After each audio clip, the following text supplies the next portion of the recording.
So after you pick up your lunch in Mershon Hall, you're welcome to come out into the parterre area and meet with one of the volunteer docents. There's going to be a group of them offering to lead tours in their favorite parts of the garden, and there will also be more conservation-related tours available as well. So with that, I'm going to introduce our welcomers for the morning, starting with Mike Harris, who is the At-Risk Species Coordinator from the Fish and Wildlife Service Southeast region, which includes Puerto Rico and the Virgin Islands and the Southeast continental states.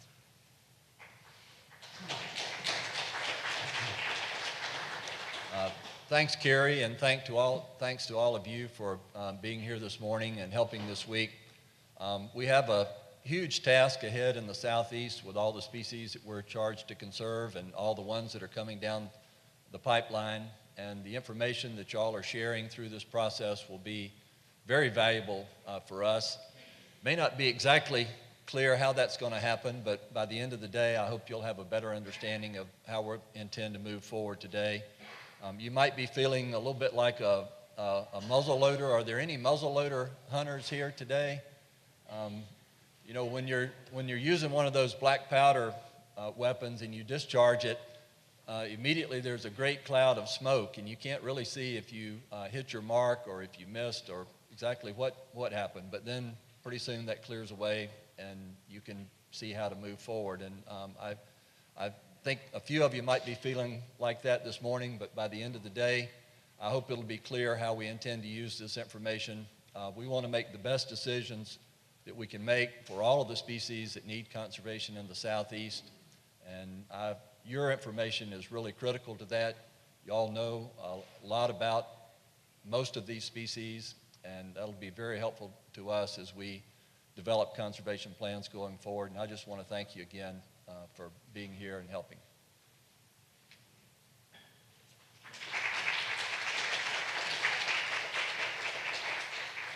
Thank you, Mike. Our next welcomer is Joanne Baggs, who is the Botany and Ecology Program Manager for the USDA Forest Service Southern Region.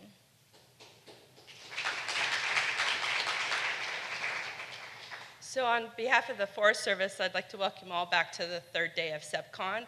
And again, I'd like to echo Mike's comments and thank you all. Thank ABG for hosting the meeting, but I also want to thank all the other partners who came, who participated in all the planning meetings at all different levels, and then came to SePPCon today. We really appreciate helping us gather that information so we can help us make better informed decisions as well. It's been a very focused effort, but I hope as we pull this list of species in with all our other species that we care about, the T&E and all the rare species for these different states, that we're moving forward and making good decisions and identifying the right priorities. And I'm also very happy today to be part to tell you the success story of the GPCA. When I had come here from Nevada, everyone wrote me about this great partnership in Georgia. And I moved here to be the forest botanist on the Chattahoochee-Oconee National Forest. And I had always been involved in plant partnerships, so it was part of how I did business for the Forest Service. But it was really exceptional to get here and learn about the GPC and the work that they do and how they've been able to move the needle in plant conservation in Georgia. I quickly realized how much work they did, how they invited everybody and the diverse perspectives to that conversation and made a safe place for every voice to be heard. And I've really enjoyed being part of a plant conservation group that looks to habitat management, to habitat restoration on national and our national public lands as well as our private lands to do plant conservation. So I'm really excited to share that story with you here today. And so I hope you enjoy the rest of the meeting, and I look forward to working with you today. So welcome.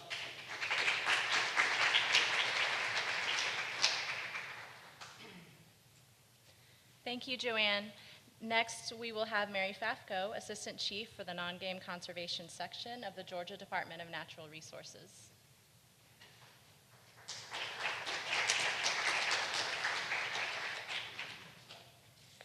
Welcome to Atlanta.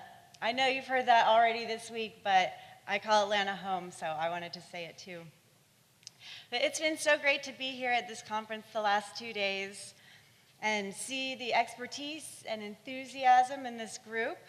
You've all brought so many accomplishments with you for us to learn from, and you're starting to chart a path forward for regional conservation. But what I've also seen this week is that there are still barriers that we face to plant conservation. You, the experts, you know what to do, where to do it, how to do it, but there are barriers in funding, communication, plant blindness, and these are deep-rooted issues. But I see so much hope and potential here. The expertise is here, right in this room, the passion. But with that knowledge comes the responsibility to break down those barriers, to not get discouraged when there are setbacks. Because if you don't do it, who will? You're the ones with the successes and the stories and the path forward. I know it's the third day and you're exhausted, but don't be exhausted. This is our chance. Let's take advantage of every minute we have with all of these great minds in one room. And soon, and I do believe it will be soon, when perceptions start changing, regional conservation is standard operating procedure, we'll be able to look back at this meeting and say, this is where it started.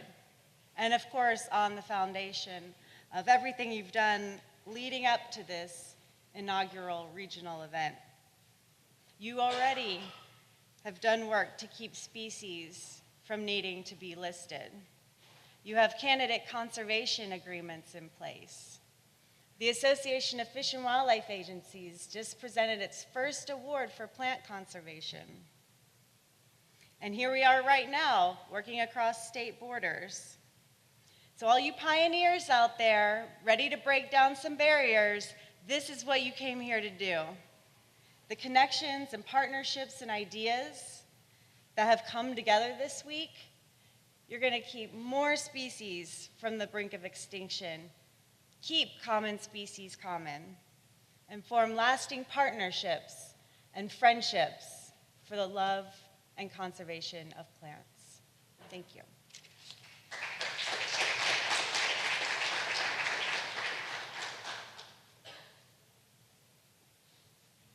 Thank you so much, Mary.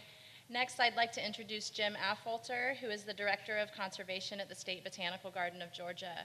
He's also a professor at UGA in both the Horticulture and Ecology departments and serves as the chair and one of the founding fathers of the Georgia Plant Conservation Alliance.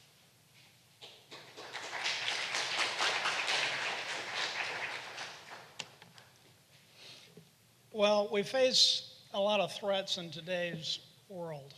Geopolitical, economic, biological. And for some of these, we can look forward to the possibility of a technological fix. Take the Zika virus, for example. It's scary. It's already affecting millions of people. From our own perspective, it's sort of creeping our way into Florida and headed north.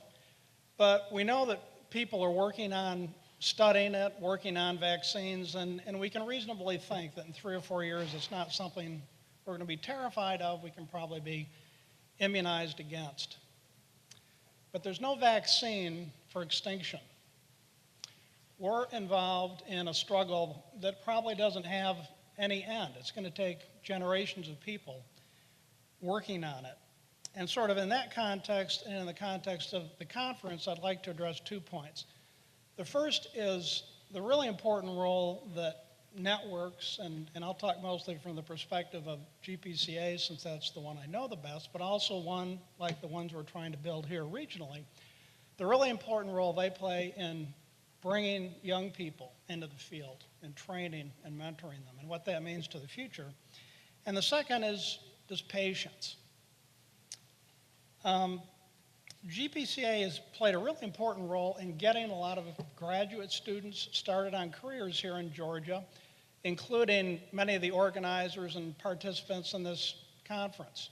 Jenny Cruz Sanders, Jennifer Seska, Carrie Radcliffe, DNR botanist Lisa Cruz, our conservation horticulturalist, Heather Alley.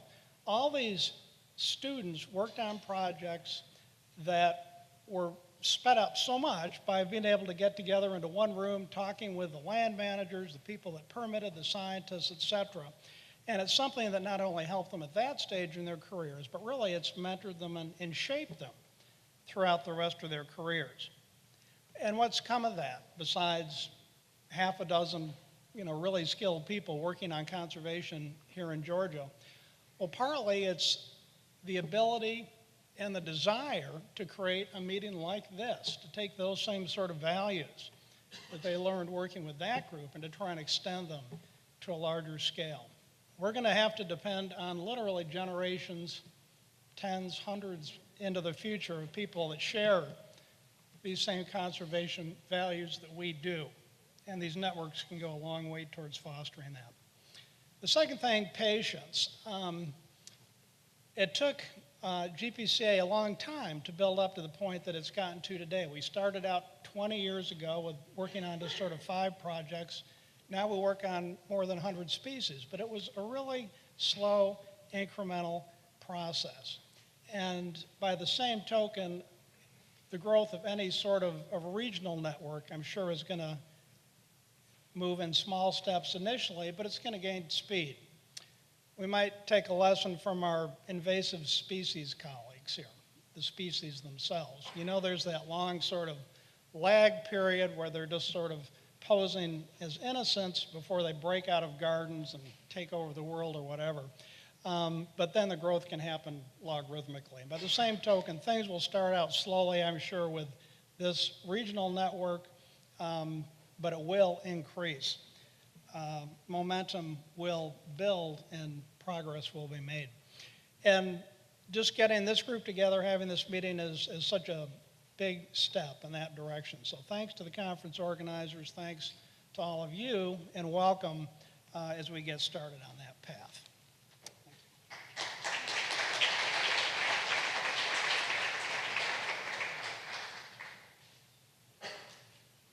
Thank you, Jim, and thank you all the welcomers for your inspiring words. Thanks, Carrie. So the next part of our agenda today is for our steering committee to discuss some of the trends that have occurred, been discussed over the past 2 days. And so I'll invite them to come sit up at the panel. This part of the day we planned because we spent a lot of the time the past 2 days in different breakout sessions. And the steering committee has been meeting in the evenings and discussing some of the trends and themes across those days. And so this is an opportunity just to share that information and give you the same kind of bird's eye view of SePPCon that we've been able to see from the steering committee perspective. The point of this time is really just data sharing, and maybe data is a strong word, but observation sharing. And we're not really going to try to analyze or crunch through the information, so just take this with that grain of salt. But with that, I will pass it over to Jenny, and I will remind you all to please stay behind and between the speakers. Thank you. Thanks, Jenny. Of course. Good morning. Thank you for being here again.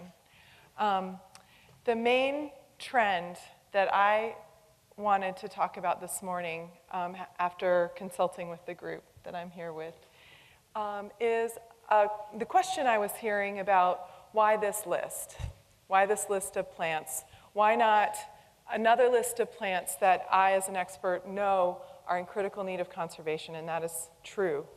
There are many rare plants that we know about needing conservation action in a particular area, in our particular state. But I want to take us back to both the funding and the opportunity that brought us here together for this meeting. It is based on a need to review the at-risk list. The petitioned and candidate species, those are the species that there is a requirement and a timeline to review. And the southeastern region is, in my opinion, extraordinary for taking on this list of workshops to review the at-risk species. And it's both animals and plants.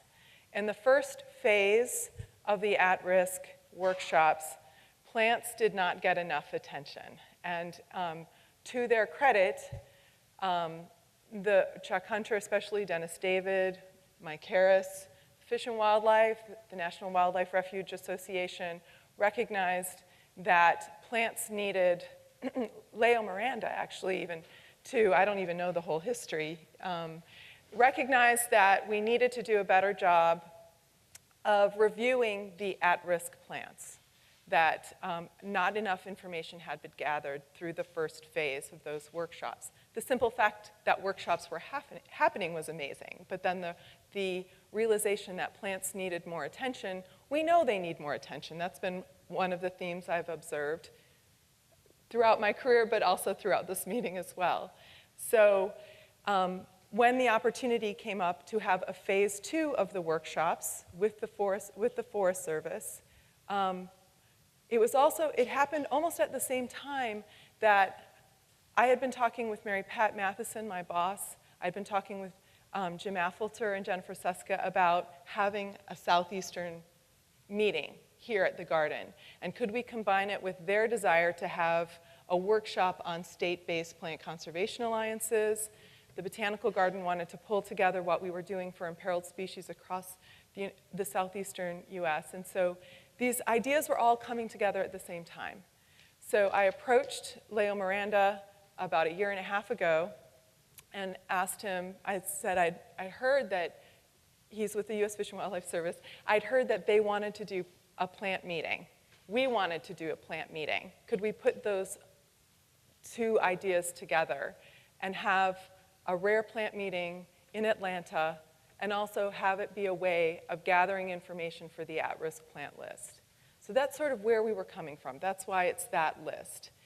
What I've been impressed with throughout this whole second phase of workshops for reviewing the at-risk list is, again, both plants and animals must be reviewed, information must be gathered, but the plants have come first in these workshops. There's really been an effort to bring people to the table to collect information about the plants on that at-risk list, and that list must be reviewed. We've spent 1 year planning this meeting, trying to figure out how to create what Duke Rankin called a hodgepodge meeting. A meeting to bring together these desires of sharing information, creating a process, sharing the process of creating state-based plant conservation alliances, talking about how to do conservation of rare plants better, how the Botanical Garden, the Atlanta Botanical Garden, could be a better partner in conservation. And out of those discussions and planning meetings, and many of you have been a part of that, came this process of information gathering, identifying priorities, sharing information, and hopefully creating a network. And how big that network is going to be. It may be within states, it may be micro-regional. It will probably depend on the project and the plant species as we move forward. And today is our chance to reflect on all of the hard work and the information. So we have accomplished a lot already. We have gathered more information about the list of at-risk species. We've gathered information about other priorities. We've met each other. I've met people, some of whom I've only ever talked to on the phone. I've met people, I'm excited to meet other folks in the network. I'm excited to work with you if there are projects that are appropriate for us to work with you on. So today is our opportunity to look at the information that we've gathered, look at those priorities, but also add other species to the discussions. We're going to be breaking into groups and talking about how we can move together.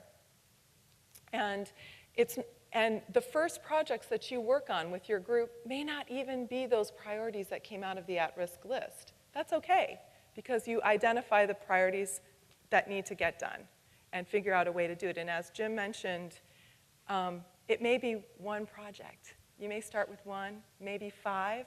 Just keep talking, keep moving it forward.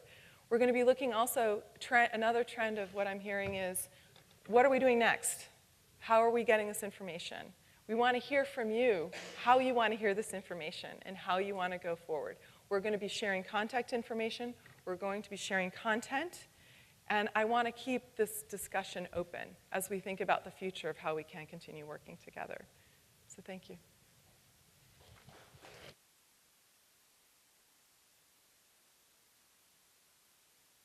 I'd like to go back in time a little bit to help further set the context. In 2010, we had 251 candidate species, and just a reminder, a candidate species is a species that the Fish and Wildlife Service has published a finding saying that that species needed to be listed, but it had to wait in line because there were other higher priority species that needed to be addressed first. Some of those candidates had been candidates for 15 or more years, and they had never gotten up the line far enough for a final decision. There were lawsuits all over the country trying to compel the service to do this species or that species and who was going to go to the front of the line. All of those were brought together. A settlement agreement was reached. A work plan was developed. And to the service's credit, we finished that work plan at the end of September. And all 251 of those species ended up with either proposed rules or not warranted findings. A huge amount of work. And I can tell you that the capacity was stretched to the maximum in the Southeast because we had a huge amount of those. Well, at the same time, new petitions, some of them with hundreds of species, came in. Those species all will have to have evaluations and decisions made. The good thing is we came up with a process to prioritize those. That was published in the Federal Register, and the 1st of September, we released a work plan that will guide our work effort on addressing the remaining species that need to have decisions made over the next 7 years. That work plan is available on our at-risk finder. It's available on the web. So all of the partners that we want to work with to do proactive conservation can look on that list and know when the species that's of interest to you will come up for a decision and when you need to plan your work to help us. We know that there are a good many species still on that list, and I heard this in all of the geographic sessions that I've participated in, that why is this species on the list? This is abundant in my area. This is not really endangered or threatened. Well, the petition came in. It made it through the first bar, which is a pretty low bar, the 90-day finding. That doesn't mean it will be listed eventually, and if we get that information soon, we can clear out some of those species early in the process and keep the focus on the ones that are most in need of conservation. So one of the uses that we will make from this is as we continue to refine that work plan, if there are species that are okay and don't need to be worked on immediately, we'll make sure those don't take away resources from species that are higher priority. What about providing information in the future? This is not the only chance that folks will have. We're accepting information constantly on these species, and we're trying to develop ways to make it easier for folks to provide updated information. It's a little bit easier to do for animals than it is for plants, and that's one of the things that we hope will come from this meeting. In the animal world, there's an association of all the fish and wildlife agencies that meets every year in a big meeting, and then the directors meet in a separate meeting in the spring of the year. They have a committee, a wildlife diversity committee that we've been working with to constantly make sure the flow of information as priority species are identified, if they have resources to put into conservation projects for those species, they're identified, projects are done, that information comes back into the system. There's not a similar organization for plants. I don't know that this will result with something like that. There are a lot of great partnerships in place, but making sure we continue the communications across states and across multiple agencies so that the priorities are constantly evaluated and resources are focused on the priority projects. Something like that could be helpful, and I hope there'll be some discussions about that going forward. The mission of the service is to conserve all the fish and wildlife resources for the American people and for future generations. We need good information to do that. We need partners to help implement those actions. Thank you all again for your participation in here. There will be ample opportunities to provide additional information about these species, and we can also work on other species, but we have a mandate to make decisions about the petition species, and we obviously have to meet that. And if we're going to be able to do it, it will be working collaboratively with all of you. So thanks again for your help.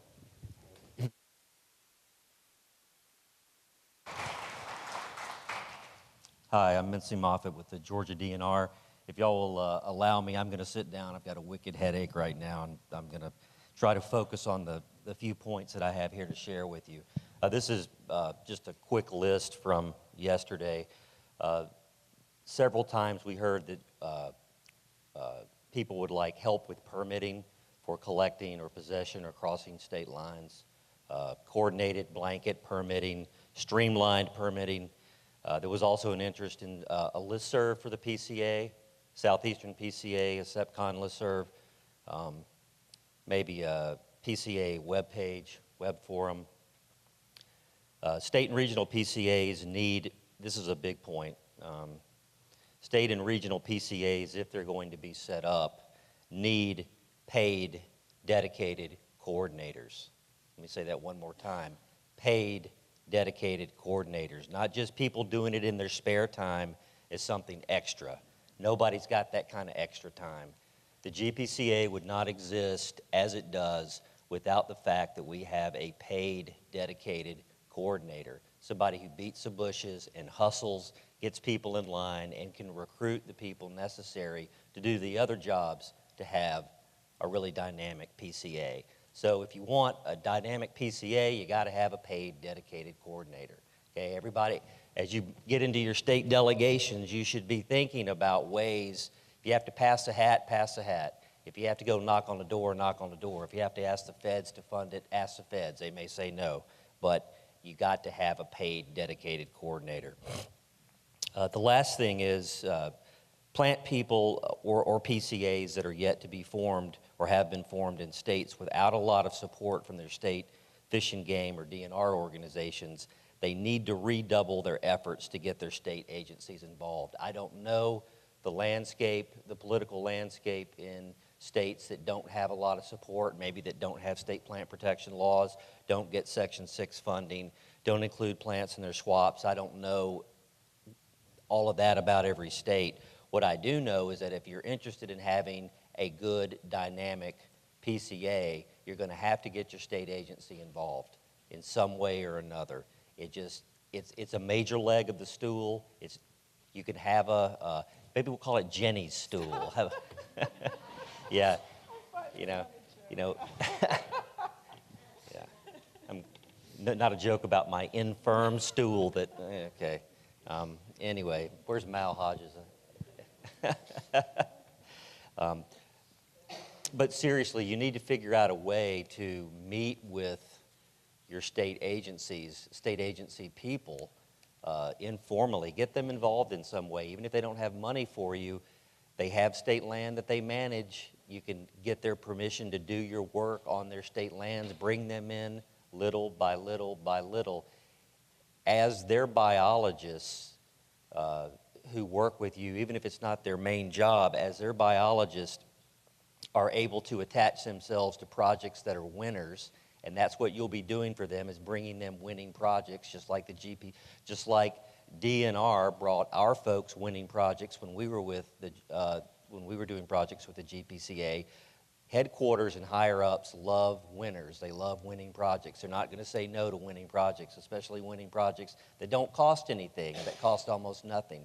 So you can get them addicted to winning projects, and pretty soon they say, you know what, I think we can be part of this organization. So that's what needs to happen. That was a lot of my opinion thrown in, obviously, with the trends from yesterday. All right, well, I'm going to come stand by the pictures.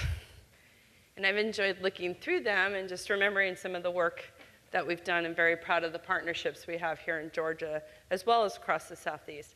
I just want to make a few comments I observed as a land manager. So I'm part of our regional forester, and I'm part of the National Forest System Lands, part of the Forest Service. And so really, there's just two main points I wanted to bring out today. I was really struck by the speakers that were in the morning, from Alan Weekly to Joan Walker. And I heard a couple themes that came through those discussions. And the pockets of Indism, how biogeography has shaped the patterns of biodiversity across our landscape, and how that should or may affect our management in the future. There are really these areas that are very endemic with clusters of rare species or unique combination of species that may provide us, provide us some areas to focus on in the future for our management. But also it was carried through those conversations is here's where a lot of adaptation occurs, a lot of genetic diversity. So as we face climate change, how we may view those pockets of endism in the future may change. The other point I wanted to make was about land management. So how fire and hydrology are affecting these communities and the rare plants that are found in them. And so again and again, we hear the story of those rare habitats with water, the bogs in the mountains, the bogs in the coastal plains, the seepage ponds, and just this rare diversity that occurs within those habitats and how important those are across the landscape. But we also hear about the plight of the roadside plant. And so we have these plants that are now restricted to roadsides. And it really just indicates the need for restoration at the landscape scale. How are we putting fire back into these systems? What are our desired conditions for these systems? How are we managing those systems at the landscape scale? And how are we getting this information into the initiatives that are already going on? The Longleaf Alliance, the Shortleaf Initiative, as well as the pollinator initiatives, and how are we feeding into those processes? Because clearly we've demonstrated a need.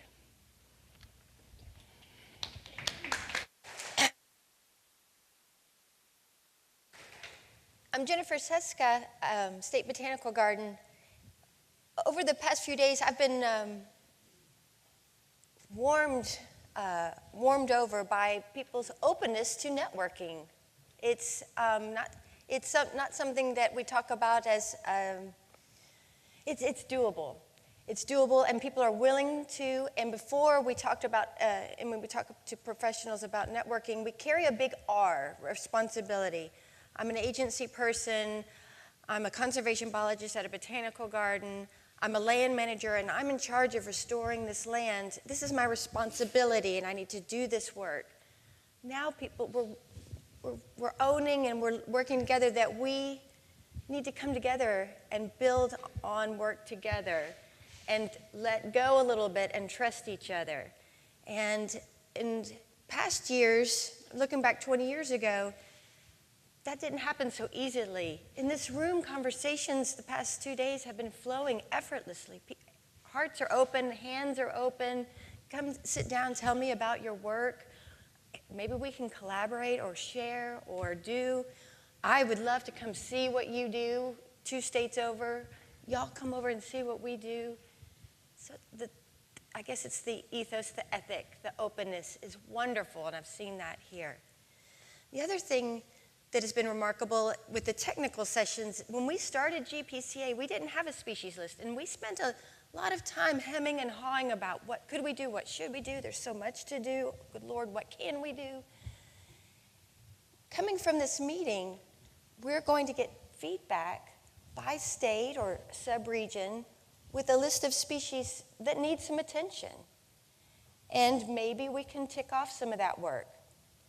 That's a starting point. We take guidance from land managers, agencies. Before state wildlife action plans, we would sit down and say, what do y'all need? How can we help? Well, now we're going to at least have a starting list. And what if we can say, oh yeah, I know how to grow that rare, obscure, tiny little sedge that doesn't want to work very well with us. We've done that. Oh yeah, we grew up hundreds of them, and I have indexed material. And we could put that back out in recovery. Or, oh yeah, I have a grad student who could figure out if that is actually an annual or perennial, or what its breeding system is, or whatever. We could start, and what if this work that's building leads to plants not needing to be listed? We can check something off and or work on it as we can, and move on to other things as we see fit.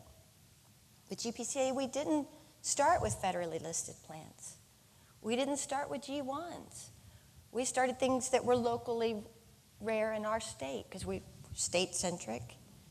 And maybe it's good to build on something with not something that's so critically, passionately rare. Build on something that's common, that's rare in your area, maybe more widespread. But on your watch, by God, those populations in your state are not going to wink out under your watch. So openness to networking, open hearts, egos are out the door. People are collaborating already. I'm emotional about it. I'm moved by it, learning from y'all. And we have a start, a list. Chip away at it as we can. So those are my observations.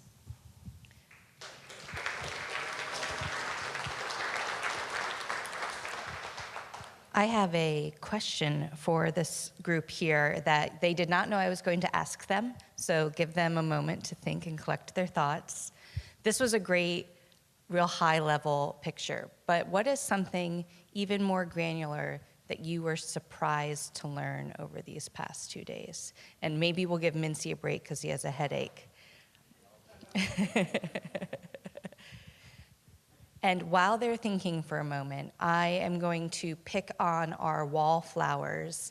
Our next session, we're really going to be engaging with the audience. So if you could please move into the center seats. There's plenty of room to be had, lots of elbow room, lots of leg room. It looks really comfy here in the middle. If you could please move in, I'd appreciate it. Has anyone had a bright idea yet? I thought I knew so much, right, about funding and Section 6. I learned a great deal yesterday about funding opportunities and ways to spin things or cobble things together. That was a surprise to me and really valuable.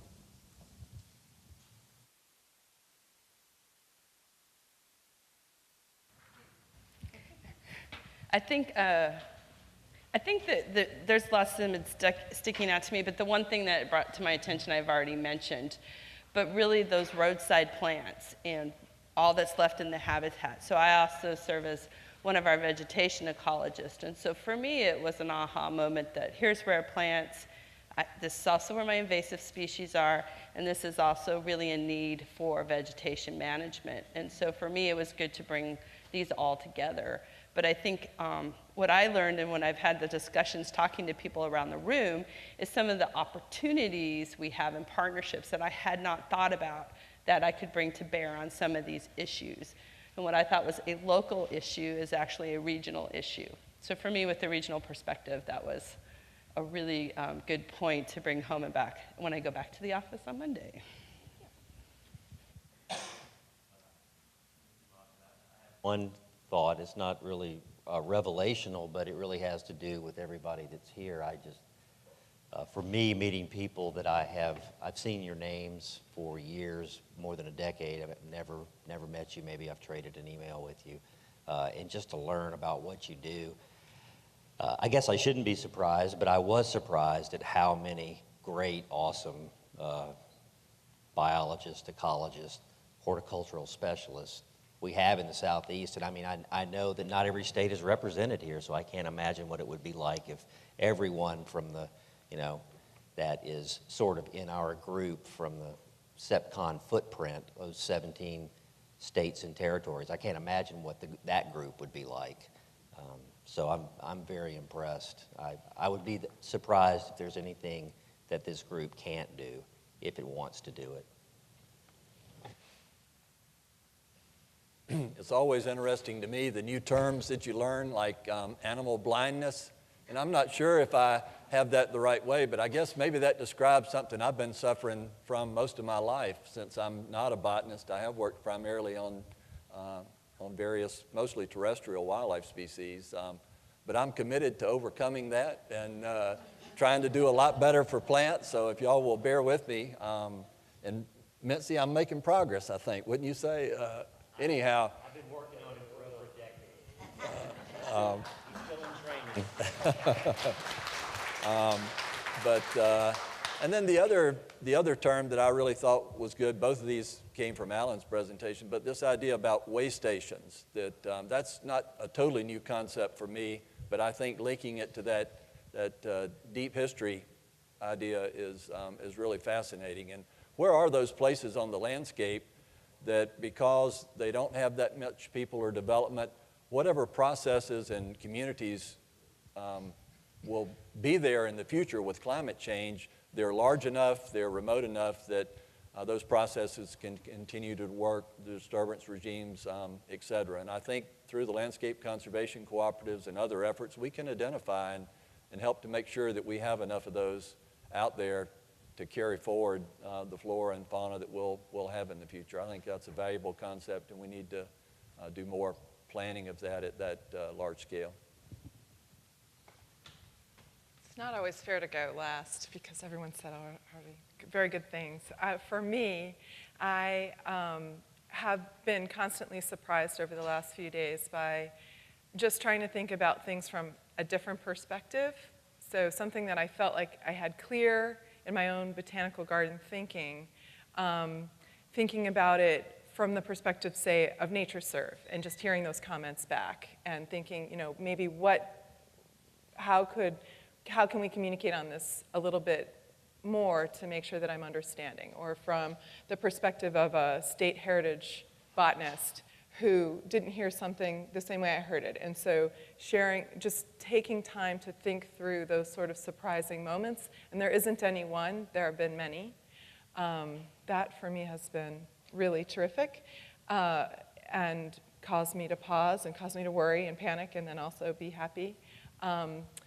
I also really liked Rua Mordecai's comment yesterday during the funding panel where, again, his perspective from the LCC panel was, from the LCC, South Atlantic LCC, was that the power of what we have here, so not small but large, to make a really big ask for something that could benefit plant conservation is exciting to me too. Thank you all, and thank you for letting me put you on the spot. I'll let you take your microphones off and take a break now. But thank you all very much.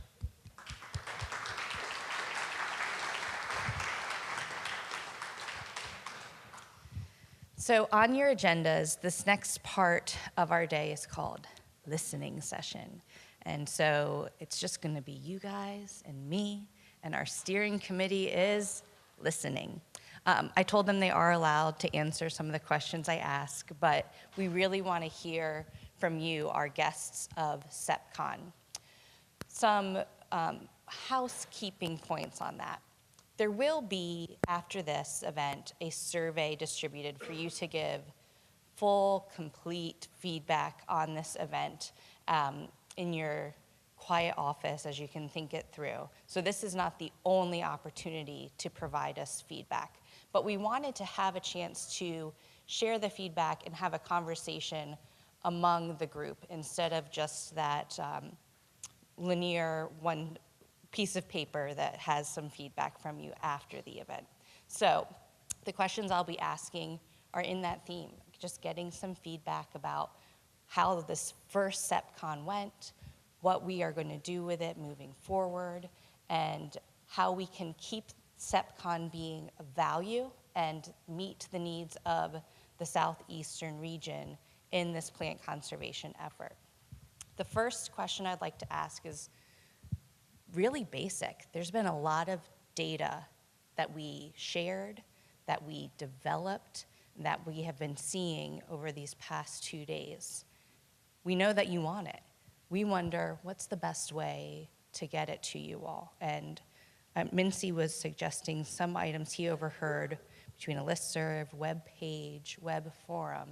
But just think about how you do your everyday 9 to 5 or 8 to 10. I'm sure you guys are pretty dedicated. I hear a lot more than 40-hour weeks out here.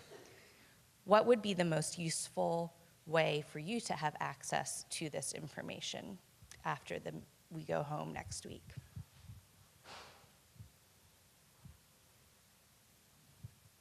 Yes.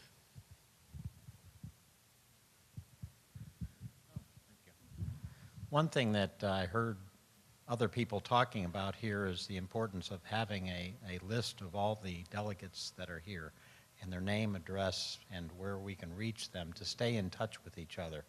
I think it's I don't know if you're planning on doing that, but that would be very helpful, I think. Yes, and I will use that to make a plug for Carrie.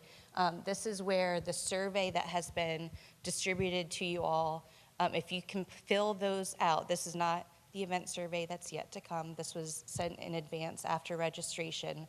The data from that survey will be used to make exactly that contact list. So I think we're about 50% response rate with that so far. And Carrie had mentioned that if someone in your office registered on your behalf, they were the ones that got that survey sent to them. So if you haven't seen it, let Carrie or Jenny know, and they will make sure it gets to you. So that's great. You had your hand up? Did you have a? Well, you filmed all the presentations. May I assume that they will be posted somewhere where we can go back and revisit those? And correct me if I'm wrong, but I think they're going to end up being on a Fish and Wildlife Service page, but the links and all of those details will be distributed out after the event. It will take a little bit of time, especially for the recordings, for the masterful Jay to clean them all up for us. They will be available. Anything else for how to access this data? I want to try to fix this for you. And thank you, Carrie, for taking these notes. Yes. I'm Patrick Thompson. I've been working with the APCA since we started over there, and we've had the benefit of working really close with GPCA, but some of these other states that are farther away, if they're going to develop a dedicated coordinator position, then like a coordinator's toolbox or a Jennifer Seska's job description is something that they might like to be able to pass along to people in their state. That, I mean, I would personally like to see it too, to understand to move forward, but something like that. Thank you. And maybe I can dig in a bit on web page, web forum. Is there a certain digital way that this information is more useful than another? Any strong preferences on that? Okay. So that was just data. Oh, yes, Mike. Yes. Carrie, can we jump the font up a few sizes? Thank you. So how do we carry the conversation from here? Obviously, we're talking about sharing a contact list, but how do we keep the conversations that you started here today moving on in the months and years to come? Or maybe 3 days with each other is enough time and you need a break. Yes. I'm looking forward to SePPCon 2. And not next year, but I want to get together again and I want to spend time. And I've learned so much just over coffee engaging with people. I've learned so much from other people's research. And I'm like, oh my God, I have to follow up with you because we've been trying to do that and it's not working. And please tell me more. Which reminds me, Houston Sneed, we have to talk. All right. So I want to get together again. And I don't know where, and Carrie needs time. But we got to get together again, so. A webinar, that's a great idea. Yes. So I think one of the most important things is to figure out who is not here. So in terms of Florida, there are some major actors in the plant conservation world that are not represented. So you need to find a way to get the information that was collected here, identify who those people are, and engage them in the conversation so that the thing can move forward and they can be included. Thank you. That's a really great point. So Jennifer's ready for SePPCon 2 someday. But what are the things that we do until SePPCon 2, between now and then? We had a suggestion, maybe there's some webinars. Is there value in a remote opportunity to bring you together? I'm just spitballing here. I don't know what would be good for you all. All right, I'll put a pin in that one for now. SePPCon 2. Jennifer mentioned that this will go on. This event will live on for years and years to come. So let's imagine it's November 2018. Carrie's recovered from this first SePPCon. And you just got the email invitation to register for SePPCon number 2. What do you want to see at that meeting? What are the elements, conversations, topics that are important to you if you're in this forum with these people that are around you that get baked into the SePPCon 2 format? Excuse me.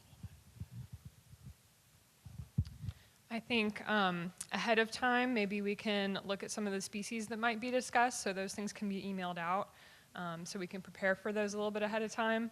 And on top of that, maybe look at some of the successes that other programs have had, like Georgia, so we can look to them and have maybe a little bit more time to ask more specific details about how those were successful.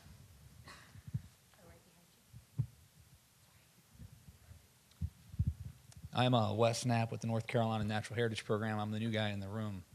But I think as a community here, we need to actually be the ones to lead what gets protected. And we need to vet the G1 and G2 plants and see what's not listed and what may warrant protection. Not be reactionary, but be proactive.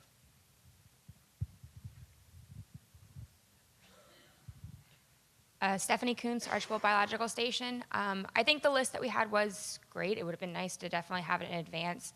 But I know from Archibald, we have a lot of our plants already listed, and some of those might actually be able to be delisted if we could get that little bit of funding or have that, we have that one question that needs to be answered, and that's all we need.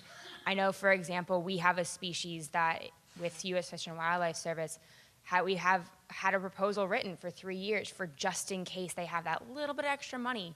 But we just need to get this money for these surveys, and we can potentially delist a species. So it's important, I think, to also get those species that don't have the protection, get them recognized and listed. But what's out there that is the same story as this Georgia aster that had such success that we could also push in that direction? So the overall note that, I'm too far away to read your name tag, I'm sorry.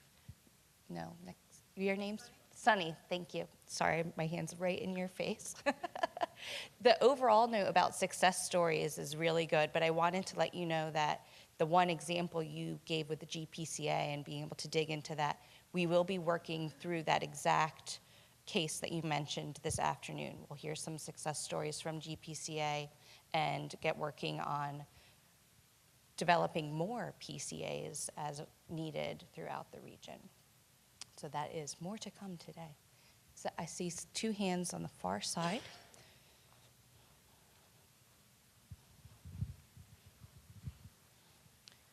I saw a hand near, okay. Thank you. Hi, I'm Tiara Curry from the Center for Biological Diversity. I'm super thrilled to be here. I submitted that 2010 petition seeking protection for 404 aquatic and riparian species in the Southeast, and I've heard a lot of where did that list come from. Those were all G1, G2, S1, or S2 species that are only aquatic or riparian that I could find threats information for. So that's going to leave out the terrestrial species. Those species are under status review now or are scheduled through 2024. About 200 of them aren't scheduled. So now I'm in the process of triaging or withdrawing those. So if there are species on that list that shouldn't be there, that don't need to be listed, the quickest way to get them off that list would be just to send me an email, tcurry@biologicaldiversity.org, and I can withdraw them from the petition. If there are species that are really in trouble, it takes about 6 years for a petition to get through the process, or even longer now that there's a 7-year work plan. So if there are species that are in trouble, please let me know, and we can figure out the quickest way to get those on the list or to petition for them or withdraw. And I'm super excited to be here. I work with the Southeast Fishes Council and the Freshwater Mollusk Conservation Society, but there's never been a room full of plant people for me to interact with before. So I'm super excited that this is happening and hope to be in touch with all of you. Thanks. Do you have your hand up? Okay, so how many people in the room belong to institutions who are part of the American Public Garden Association?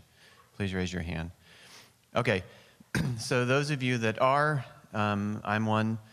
I am, part of my job is to kind of demystify what goes on behind these closed doors. For most of us, when we came in today or this week, we knew what, G1, G2, S1, S2. For 99.9% of the American public, they have absolutely no clue. And so the job of people like myself and other members of the APGA community is to attempt to make what you do sexy, interesting, accessible to the general public. And one of the things that I find is building interpretive networks at botanic gardens takes a lot of work. Not all botanic gardens have graphic designers, interpretive specialists, things like that. So I guess to make it short and sweet, if any of you in this room work with interpreting rare plants and rare plant conservation, and you have information, materials, etc., that you would be willing to share with me and vice versa, I would love to talk to you at some point during the rest of the day, because it makes my job a lot easier, and people are much more interested when they can put a face, an organizational name to these plants that are imperiled. So I hope to talk to some of you before the day's over. Thank you. So again, the question we are working through is, what should we not miss at SePPCon 2? I see you, Anne.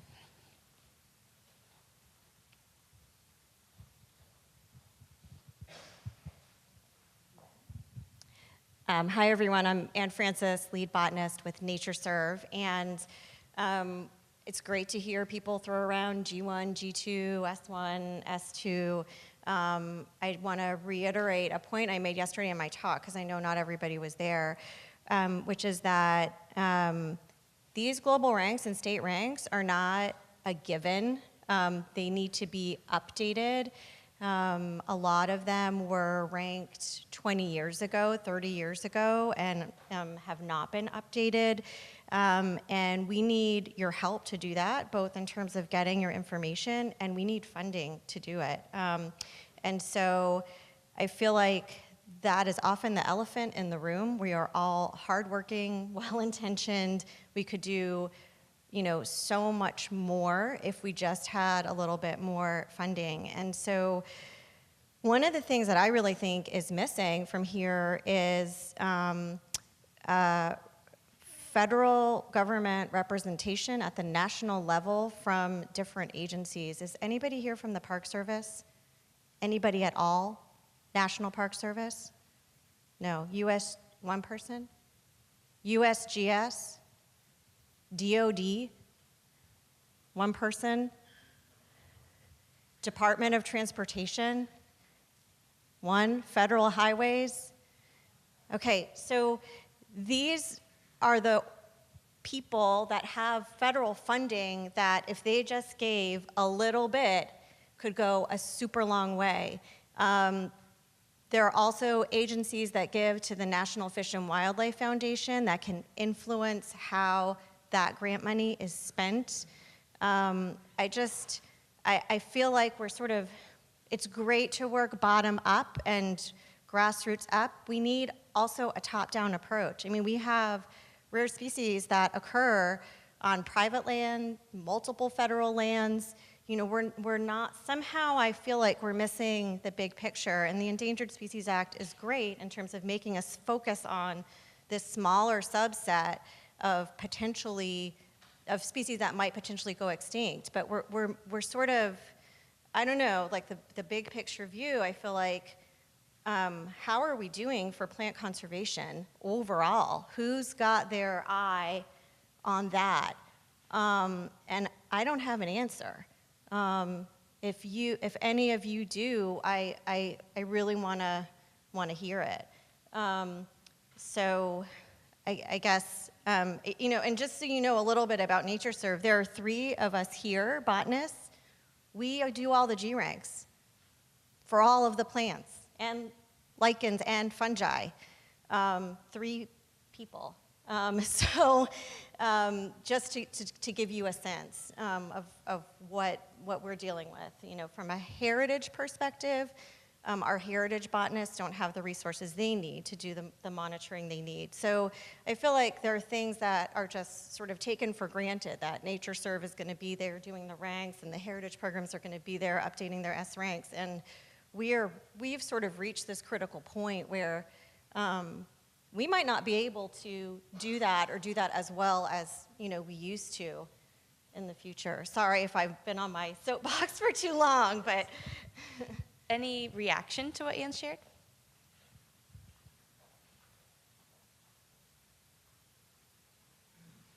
I should wear a pedometer. Just to tie it back into your question, would it make sense at the next SePPCon to invite some people to come and talk to us from some of those federal agencies, and to maybe talk to us about some of their funding programs, maybe some people who are at least close to the purse strings, if not having their hands on them? Could you pass it? Yeah. So hi, I'm Robin Mackey, and I'm with the Forest Service in South Carolina. So I'm working at the state level, and I'm hearing a lot about state, and I haven't participated in a lot of the sessions today, so I apologize for that. But in response to Ann's comments, I'd like to see like roles at the national, regional, and state level, and have, I guess, a strategy of some sort. I know that can be overdone as well, but so that we're making progress, so that at the next meeting, we can report out on progress that we're making towards conservation.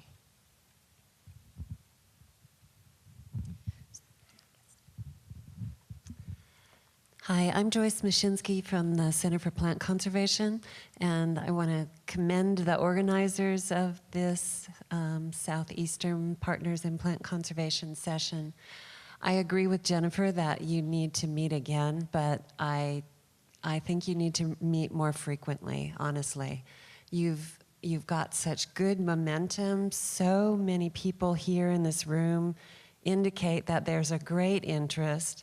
There's an urgent need for addressing the needs of plant conservation, and we just don't have 2 years to wait. We don't have 10 years to wait. We have to use the momentum that you've started. I know it's a lot of work. It doesn't have to always fall on the Atlanta Botanic Garden. You have an entire network. But I think that you all need to make a commitment to meeting on a regular basis. It doesn't need to be more than yearly, but it's, I mean, you're at a brink right now where you're trying to get more information about this key bunch of plants, and Wes had a great suggestion that there are plants not in the room that need to be discussed as well. So I think you should look for someone else to step up besides Atlanta Botanic Garden. I mean, Atlanta will circle back in maybe 2 years from now, but maybe another partner can step up for the next meeting next year. That's my suggestion. Thank you, Joyce. And I want to broaden the scope of this question beyond what is not to be missed at SePPCon 2. Let's think of SePPCon not as just a meeting, but we've now built a network. And what is not to be missed for that network to be looking at, even when you're not in a meeting? What can that network be doing outside of the meetings?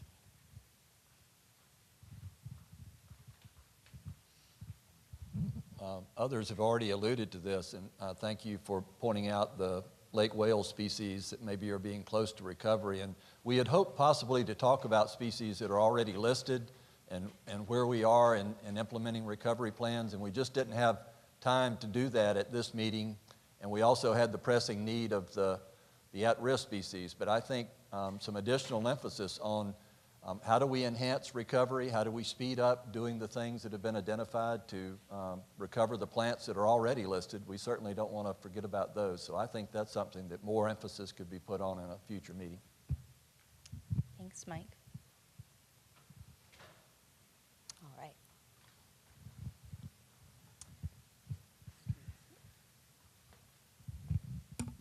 I think what could be very helpful is if in the contact list we list all the species everybody's working on.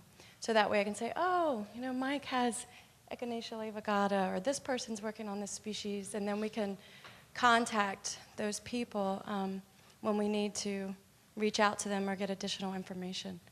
That would be helpful. That is a question in the survey, so be sure to answer it.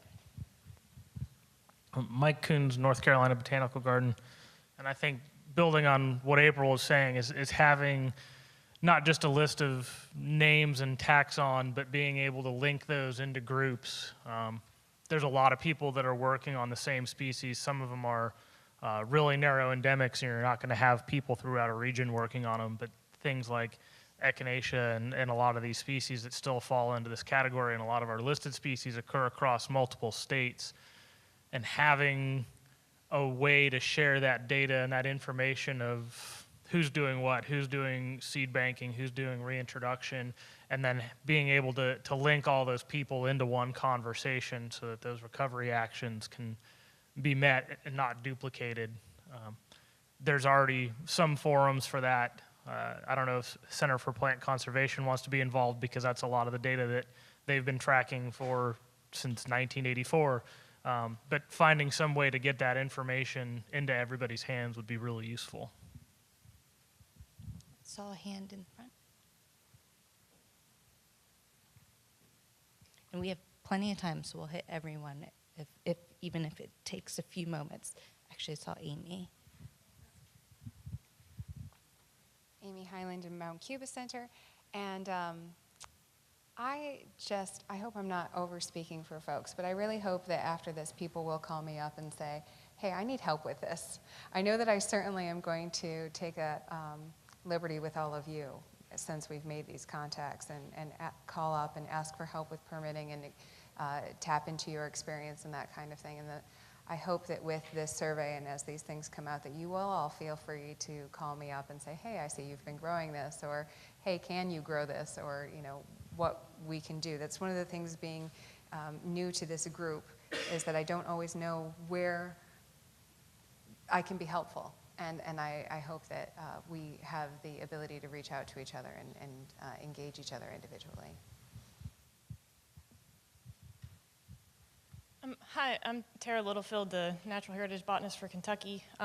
This is just an extra comment to follow on to what Ann Francis said. How many folks are from the heritage programs for states here? So there's a lot, and I've met a lot of folks that I've exchanged emails with.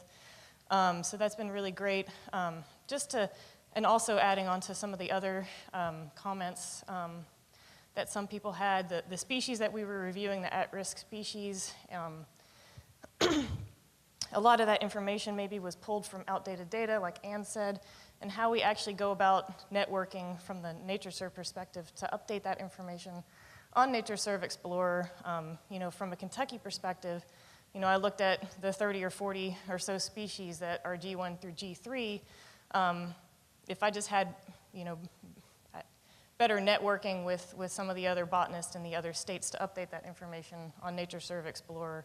And I know we also have our own meetings every year, but we don't have the resources normally to send me to those meetings. But anyways, just to network more with the NatureServe folks to update that information. I know on the national level they don't have those resources, but maybe per state we can take, like, you know, our top, you know, G rank species and just help NatureServe update that on NatureServe Explorer, so that information is available for everyone. So we know how to prioritize, and okay, so how many populations of each plant we have for, you know, all of these different species is I think the first step to prioritization. So that's all. Dave Lincecum, Tennessee Natural Heritage Program, and just want to make a couple quick comments. I wanted to follow up a little bit on what Mike Harris said about the association, Fish and Wildlife Associations. we definitely need something like that for the plant side. And he mentioned their directors get together once a year to have a meeting. And I think there's a real benefit to that because those state directors are talking to each other, they're working together.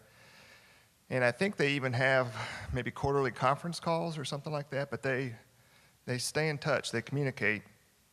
And it'd be good as we get more of these state PCAs on board that maybe these coordinators need to have conference calls and keep the ball rolling.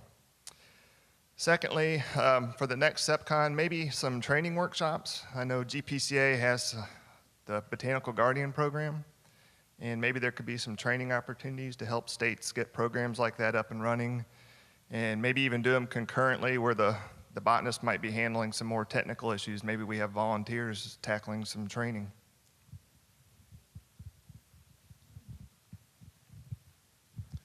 I've got several short comments. One is that we've talked a little bit about the different agency boundaries, their regional boundaries and so forth, but what we're talking about here with conservation really doesn't, the real boundaries are the biological, biogeographic, ecoregional ones. And at this particular meeting, we've had fairly poor representation from the northern part of the South. Jim Vanderhorst, I don't know if he's in the room here, but from West Virginia, he was feeling pretty lonely there and all. So we could consider also having some meetings also a little farther north at the North Carolina Botanical Garden, the Conservation Garden, that would maybe get better representation from some of our northern colleagues. New Jersey is part of the South. Southern New Jersey, at least, is part of the South biologically. So when we're dealing with a lot of these species, we need our colleagues from Delaware and New Jersey and Maryland and so forth. I guess another comment is relative to the natural heritage programs. Once a natural heritage program botanist, always a natural heritage program botanist, so I'm going to keep that hat on and just comment that a lot of our natural heritage programs have been taking hits, have been getting defunded, have fewer resources than they had 10 years ago for a job which is larger than it has ever been before. And whatever we can do to bolster those programs. I mean, some of the programs that are here, I've heard from North Carolina, Kentucky, Arkansas, et cetera, that have lost capacity at a time where we need them to be ramping up. They're fabulous resources for generating conservation at the state level. I guess that'll do it for now. Thank you. We're going to loop to the other side of the room.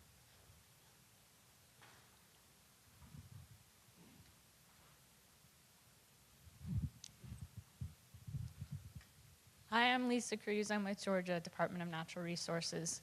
And in my work, I don't have a species by species focus. I'm very passionate about Georgia Plant Conservation Alliance, and I love to participate. But my feedback is that when I received the survey and for this SePPCon meeting and started to become involved, I felt like, gosh, I don't have a lot to contribute to this because I don't know these species. That's my work is more on a community or ecosystem work with DNR, and we have to divide and conquer. So other botanists work more specifically with individual species. And so I was a little bit intimidated. And so maybe, I haven't formulated this idea, but I feel like perhaps for some of our colleagues who do a lot more broad work, for example, colleagues with the Department of Transportation who during survey for a lot of different things, or who are working on vegetation community mapping. Maybe there's ways we could brainstorm to help make them feel more comfortable with coming to this kind of meeting, or feel like their expertise can be tapped into as well, rather than, and so some other way of writing up the survey for expertise, or to tap into those other people who are passionate about plants, plant conservation, but may not have be able to work on a species by species focus. Even if I wish I could do more, just straight up species by species work and had more expertise in that, but I just can't in my job. Well, thanks for not being too intimidated and showing up. I'll get you in a moment. Hi. Okay, so there's power in numbers. And Alan provided a great rationale for why the Southeast is important. We also have the process of adding the Southeast as a biodiversity hotspot. So the thing that is missing, that is needed next time, is public outreach, media. We need to make a statement about why what we're doing is important for the whole country and for the world. We need to be engaged in what's happening with the CBD and with the global strategy for plant conservation. We need to make direct linkages to global processes that are going on down to the local level of why things are important in our own backyards, why we don't want things to wink out at the local scale. So we really need to develop a statement that says why what we're doing is important. We're not just a bunch of experts sitting around assessing a list of species. We're trying to contribute to a globally important agenda to stop extinction at the global and the local scale.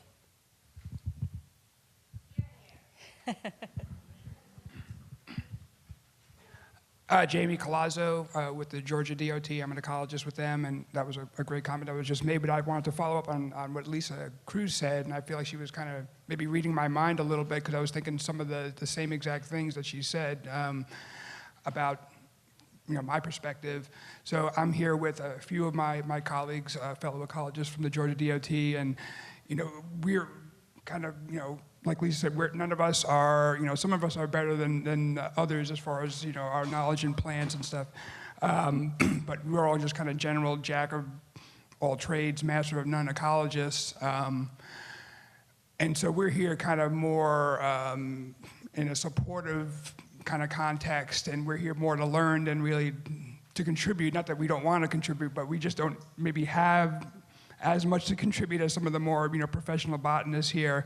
But so one thing I wanted to say is, or ask is, if you can let us know how we might be able to contribute more the next SePPCon or between now and then, what information maybe you think we might be able to provide that could be helpful in what you're doing.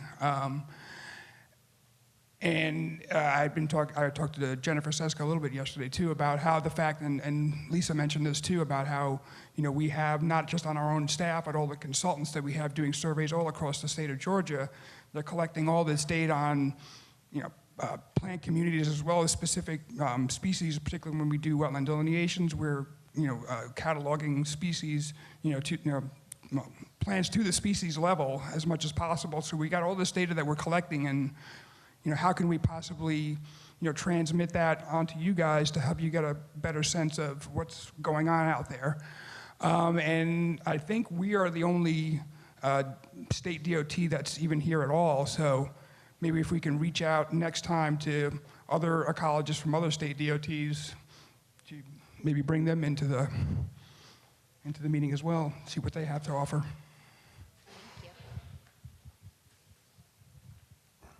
John Mannion, Birmingham Botanical Gardens. I'd like to tentatively offer Birmingham Botanical Gardens as a venue for the next meeting. And if you never hear from me again, it's because when I go back and tell my boss I did that, I may not be around much longer. Thank you.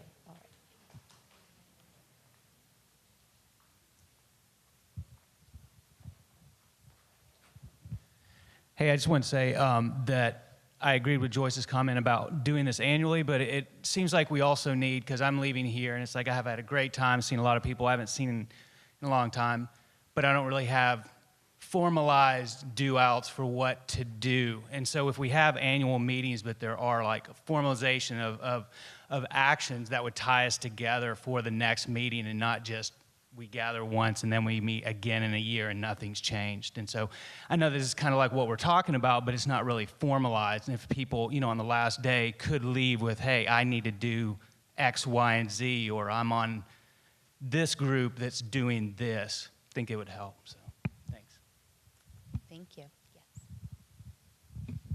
Hi, I thought of one more thing. So this relates a little bit to Anne Francis's comment about G ranks and also to some things that came up yesterday in the taxonomy sessions, and that is that a lot of these rarest of the rare species, many of them have a G1Q kind of rank, and G1Q I consider to be the most disconcerting, painful G rank of all. For those of you who don't know what the G rank lingo is, G1 means critically imperiled, very few populations, just a handful of populations, and Q means taxonomically uncertain.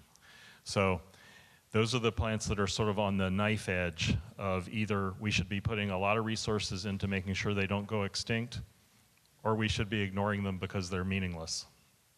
And in most cases, a few $1,000s of resources would enable us to make that definitive decision about which way they ought to go and all. And so in terms of sort of cost-benefit analysis of, we don't want to make type 1 errors of putting resources into something that doesn't deserve it, nor do we want to make type 2 errors, or maybe I have them reversed, but anyway, type 2 errors of failing to put resources into something that then goes extinct. So getting those resources to definitively answer those questions, I think, is a real strategic thing for us to do that sort of cleans up the overall task list.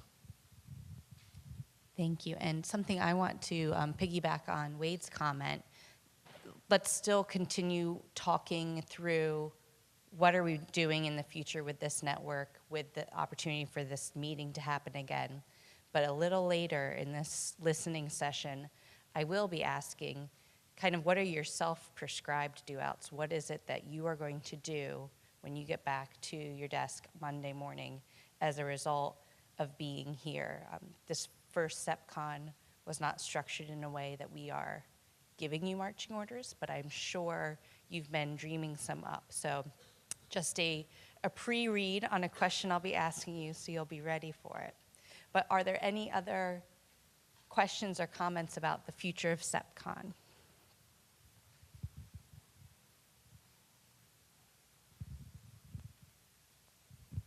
Hi, I'm Leslie Stark with the North Carolina Plant Conservation Program. This might not be the most popular suggestion, so I'll accept that if you grumble. Not everyone likes email listservs, but North Carolina has this really amazing one that we call Rare Flora.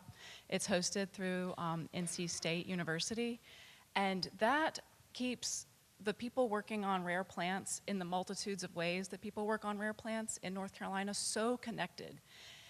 It's large. It includes, researchers, students, professionals, the whole gamut. And if we did that region-wide, that might end up being a really humongous list. But I've been thinking about how much I gain from that, both in people posing questions more than, it works all ways. People say, hey, I found this interesting thing. Who out there can help me figure it out? Like, do I have the species correct? And also, I'm struggling with getting this kind of project, off the ground. Who can come help?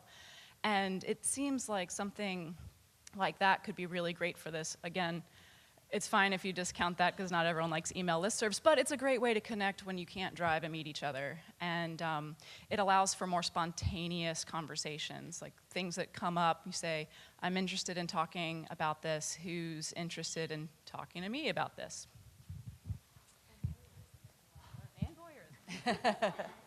So just on that, can I ask for a straw poll? Just show your hands if you would want to be on a listserv as a result of this meeting. Look at that, Leslie. Okay.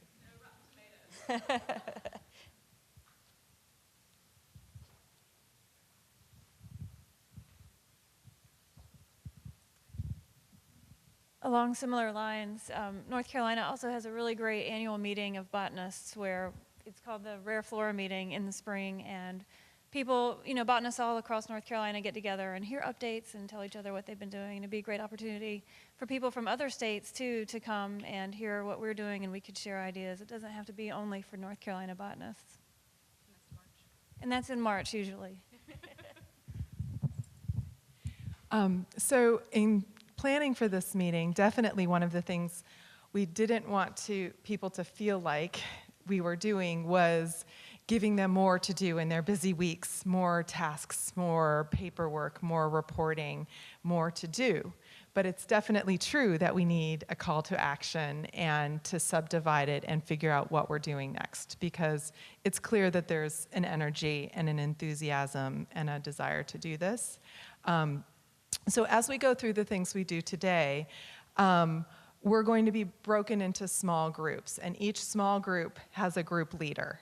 It may be a temporary leader for today, but I would ask the room to be thinking, as you're in your small working groups today, to be thinking of is there someone willing to be the contact to then reach out within the group, so that we know who we need to be connecting to as we build the listserv, as we build the next steps. So just planting that seed for now to think, do you have the time? Do you have the willingness to agree to be the contact? We're not asking you to do anything, sign up for anything more than being the contact at this point, but then to continue sharing information. So if something like a meeting's coming up and it's in your area, could you reconnect within SePPCon? As this is grassroots at this point.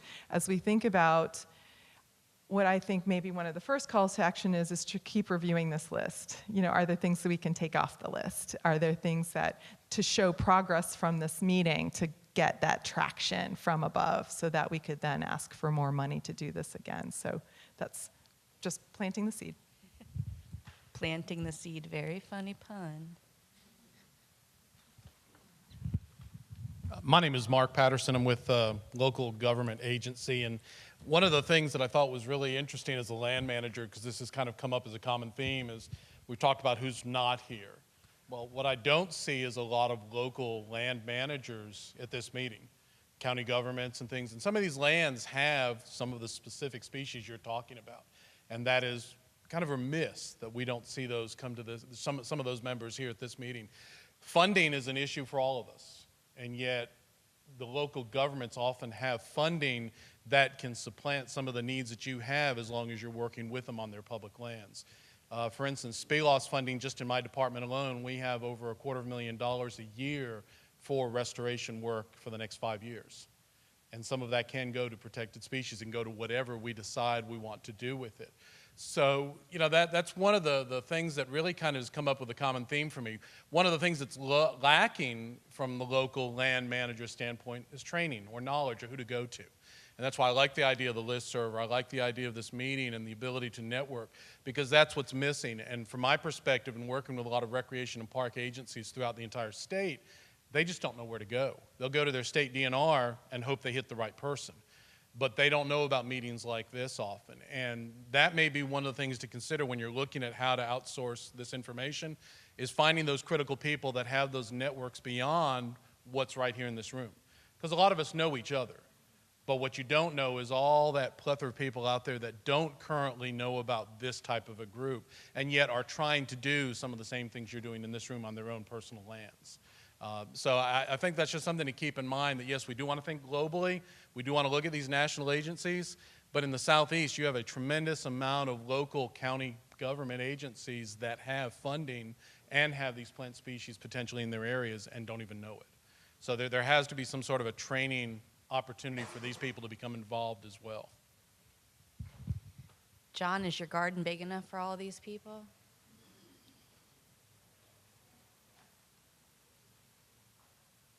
Okay, so let me move on to that next question. What is it that you are going to be doing next week when you're back at your desk that was inspired from being here now? And I ask this question not because we're going to write it down and ask for the due date and track it for you. I ask it so that other folks could hear what you're going to do and be inspired to perhaps do that for themselves, or just create another thought for progress out of this meeting. So what are those takeaways, those do-outs that you have come up with for yourself for next week or later.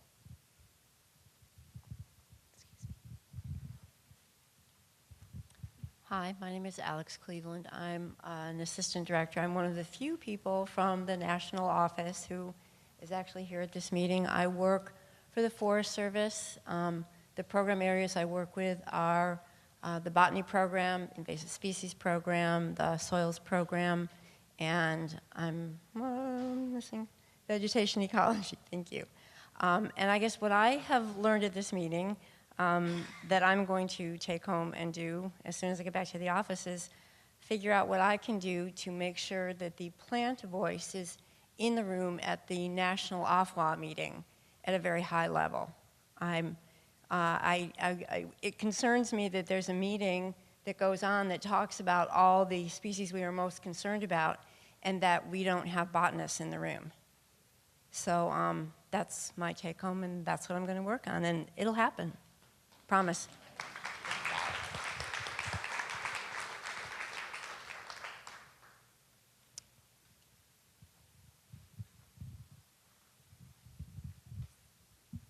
So one of the first things that I'm going to do is start petitioning Mount Cuba Center to do something similar to this for the Mid-Atlantic region. So hopefully we'll have a SePPCon North. A NEPCon?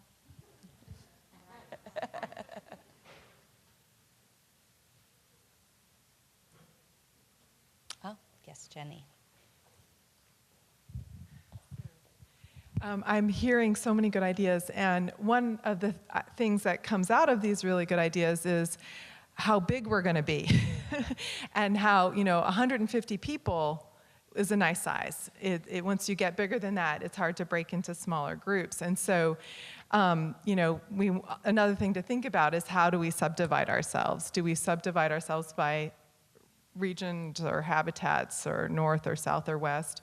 Or do we subdivide by some of these needs that have been identified, like SePPCon Funding Committee? And SePPCon Funding Committee has their annual or their regular conference calls and get-togethers. SePPCon Data Review Committee and Sharing Committee. So maybe thinking about like what those subdivisions would be. I have a few scribbled down, like species lists and data sharing, coordinators of coordinators, media group, and funding group. So some of those needs that we can subdivide ourselves into different committees.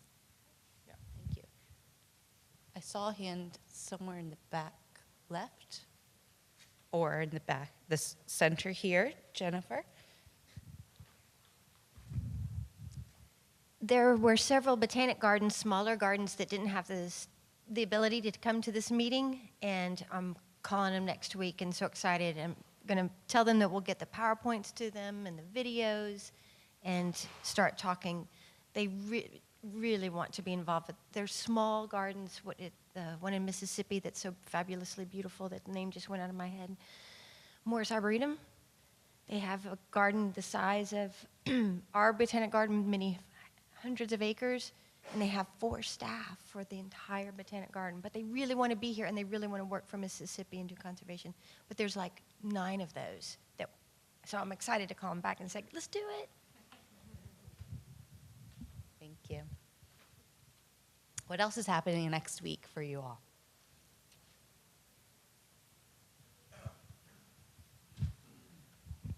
I've got 7 new species that Mincy assigned to APCA, so I'm going to have to go look up some range maps and do some feasibility studies here.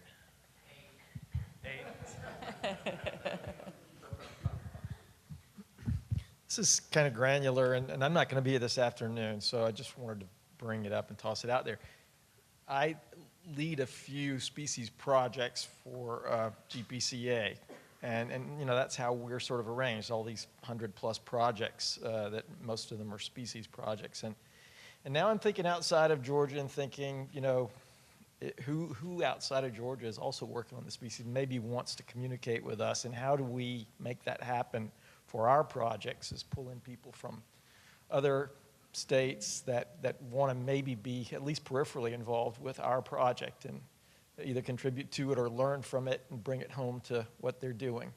And with other PCAs starting, if they have a species project, then how do we network between PCAs on species projects? And maybe the listserv will help with that.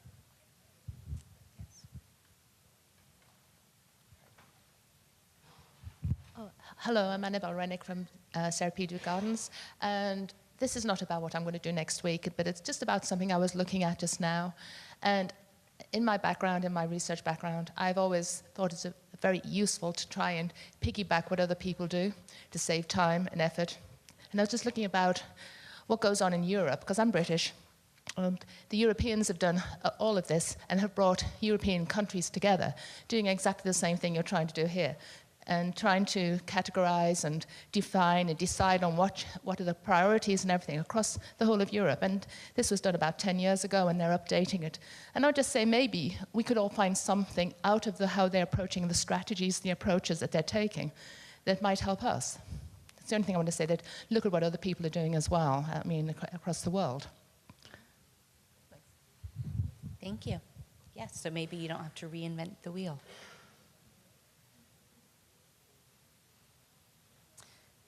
What was your favorite part of this meeting? What are you so glad happened while you were here? Oh, I guess no one had fun this week.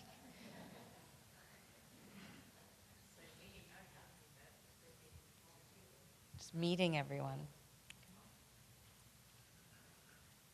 Did anyone learn something that they went, that light bulb moment, finally? Yes.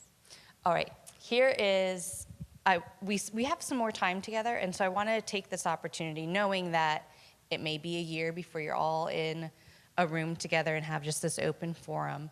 Do you all have any questions that you would like to ask of each other? I'm happy to not be the only one asking questions this morning. Does anyone have a question they are interested in, some feedback from this room while you're all together?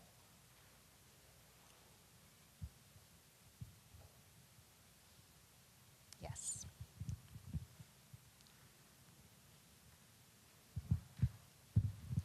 This isn't I guess this is kind of the point of this meeting. Is not really a question for me, but it's just a question to help keep moving us forward. And I was thinking a lot this morning on how a group like this works, and it works over a really large area. And as we start talking more and more about specific species, there's going to be big sections of the room, and there already were, that you can't contribute to a specific part of the talk.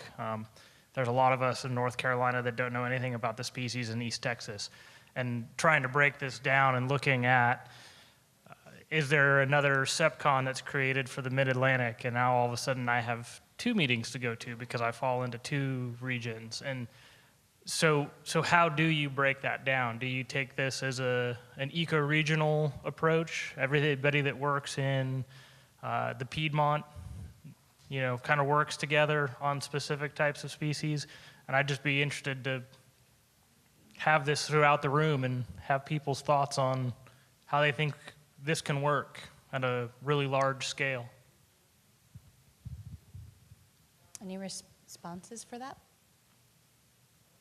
Let me take Jenny's action item about thinking about how you take now a huge group and make it manageable sizes. She mentioned some potential SePPCon functional teams. Are there any other ideas on what might be needed there?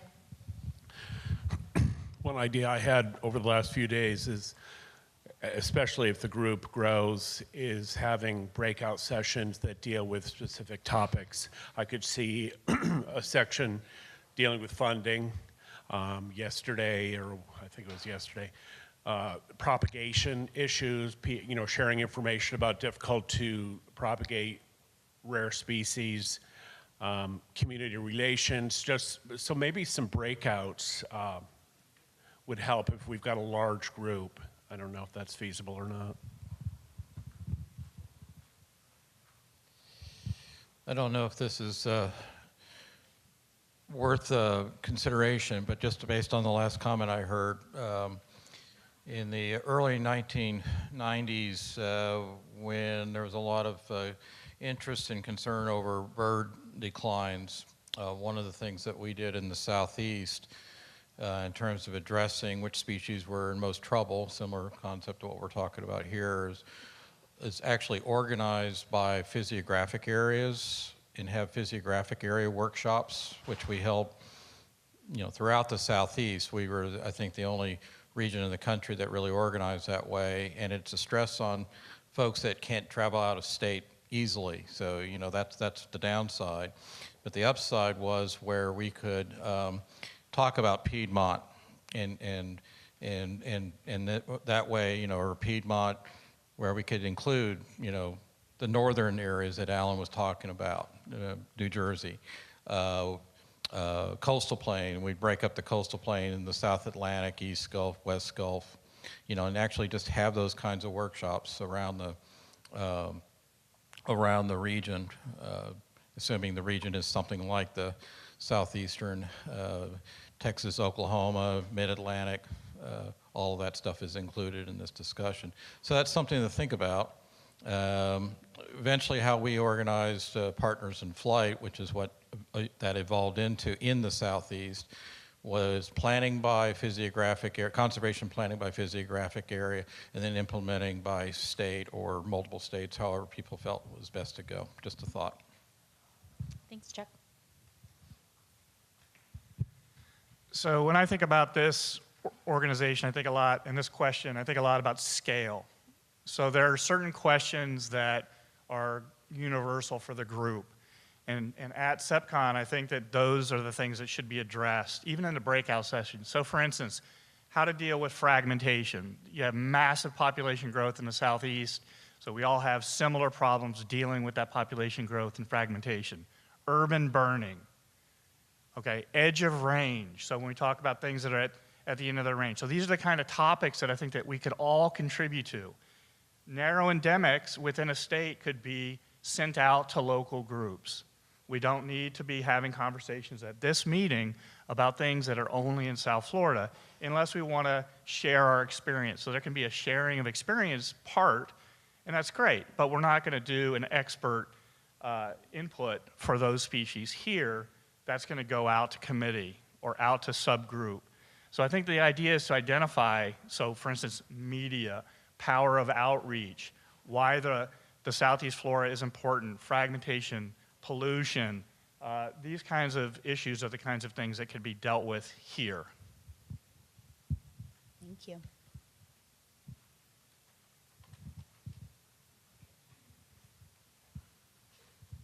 I'm going to stand up for this one because, Froggy. So starting in 2 weeks, what we could do for initial communicating, right now, we have a listserv, and I facilitate it for Georgia. North Carolina has a listserv, and because I'm so interested, I'm on it, and I learned from them. Mike is interested in what we're doing in Georgia because we have similar species, so he's on our listserv. So there's some cross-referencing. So what we could do is we have state court contacts, Mike, one for North Carolina, me for Georgia, Bob for Alabama. We're connecting within our state in a listserv, and then we share each other with each state. The coordinators are all connected for their listservs. Is that following? If you're into it and you want to be on each state's listserv yourself just because you love it, then you can be.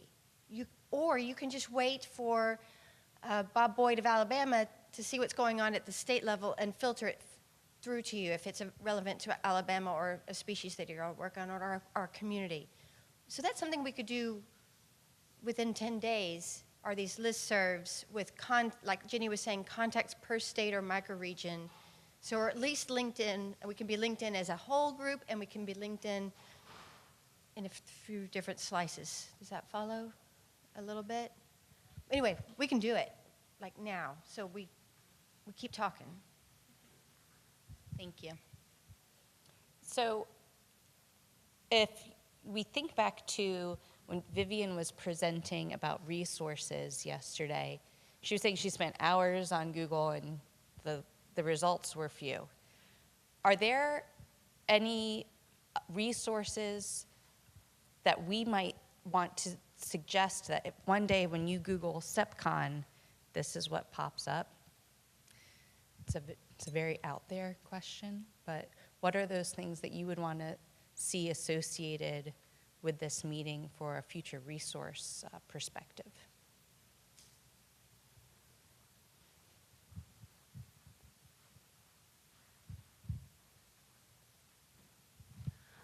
I think what we are not talking about is creating some student, like say undergraduate student mentoring or internship opportunities from this, on behalf of this organization. So if we can pool resources to cater to this end, and we will not only have accomplished some conservation work, but also achieve education purpose. I think that would be really good to have a program, common program like that. Everybody, all the states, students in Florida can go to Alabama or Georgia and vice versa. I think that would be tremendous. I mean, it would be very desirable, at least from my perspective. That's great. So you Google SePPCon and you find an internship program. What else would pop up?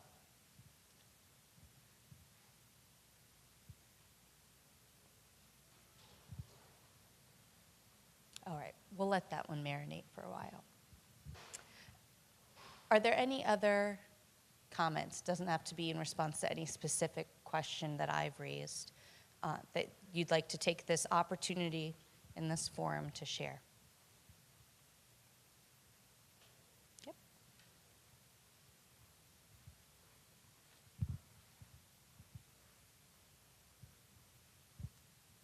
Well, this may not relate to this subject right now, but I think I'm maybe the only one thinking the email group may be a little bit outdated for some younger people, and whether we can create network groups that using more social media, format. I'm not myself, I don't use Facebook, but to reach some of the younger people, that may be the way to go, or WhatsApp, that kind of discussion group, and you can send photos in the field and ask for ID, and you may get a very quick response that way. That could be another way to keep the people connected. Thank you. Any other thoughts?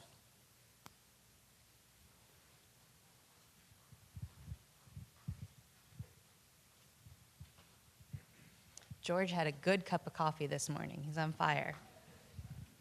You can censure me at any point. So one of the things that came up was the, in funding and in other conversations, was the pollinator process, which has been very successful.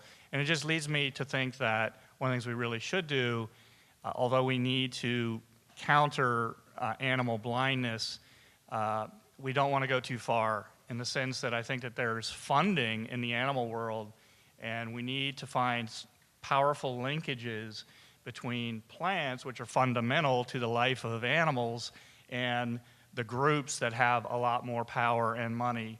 So one of the things I would want to make sure that we do is that we don't become plant-centric to our own demise, right? So we want to make sure that whatever we do with the plants is really hooked into the ecological restoration community, to the pollinator community, to the bird people, and so forth, because again, if we can make stronger linkages, we're going to have more social and political power, and we're going to have more access to funding, which we have such a hard time getting. Thank you. Yes.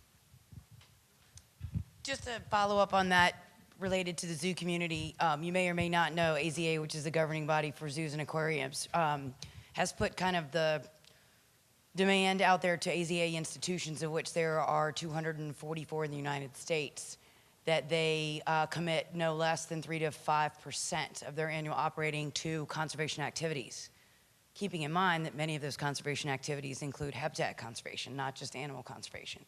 So I would encourage you to look at your local zoological institution, or perhaps in places where there are zoos and botanic gardens that are one and the same, and talk to them. Many of them have a research department. Many of them have a conservation department. It may only be a department of one, but there are funds. They are direct operating funds that are specifically lined item out for conservation.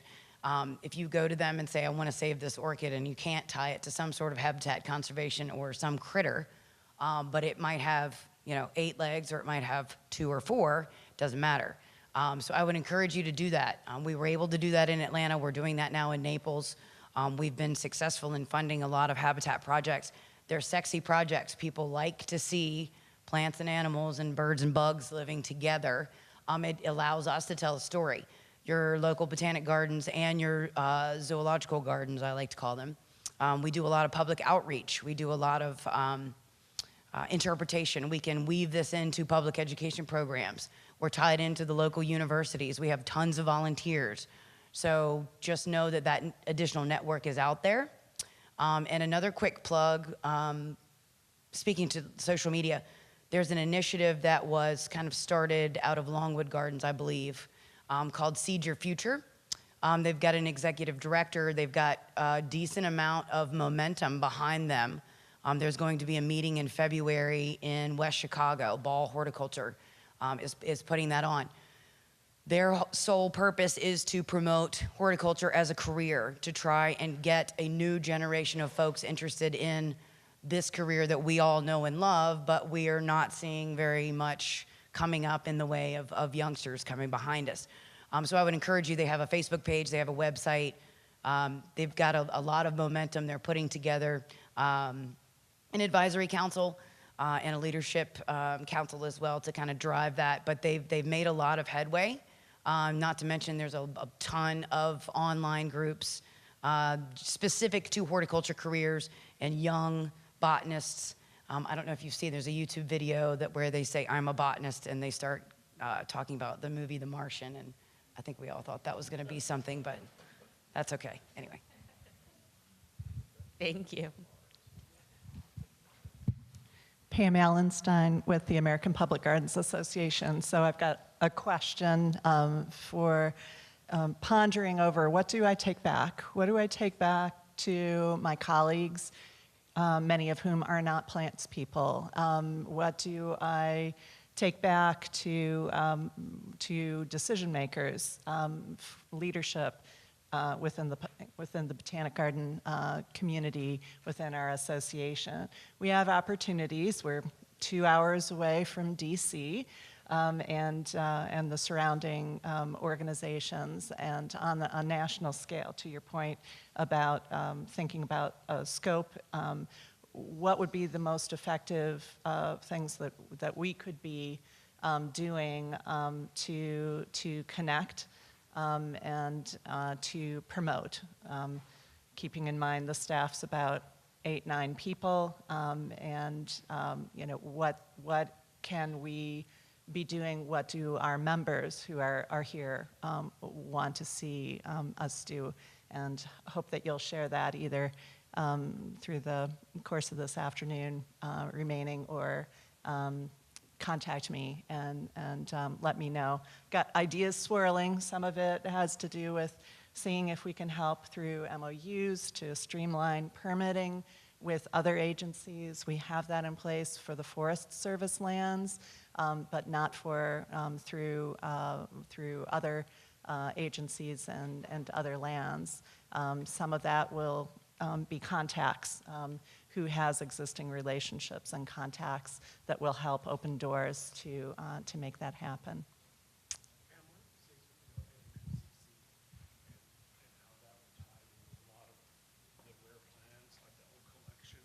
Okay. So John gave me a suggestion already. Go, John. Excellent. So Plant Collections Network, the new name for the program that I've been leading for the past 16 years. It's been around for 20 plus. So there are ex situ collections. Some of them are more focused on ex situ conservation. Some are preserving horticultural collections as well. So there's potential there. It's an accreditation, collections accreditation program, So promoting those high standards of collections management. There are some of the existing collections are a multi-site distributed approach with multiple organizations throughout the country, North American scale, and potential for what we might be able to do to advance those. Our partnership with the Forest Service focused on tree gene conservation, but exploring, it's not just trees that we need to be working with, and potential that we could be able to help in leveraging activities.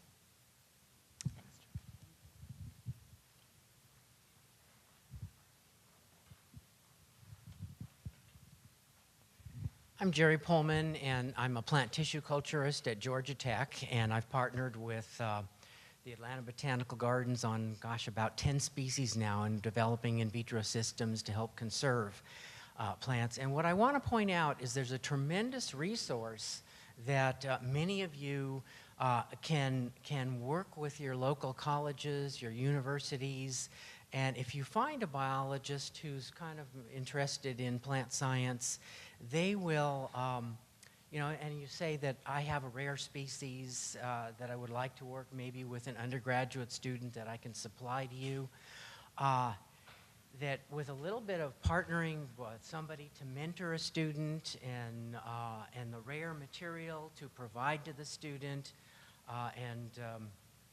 you know, from a botanical garden, that many times there are a little bit of funds that a university can supply for materials, so to foster undergraduate student research.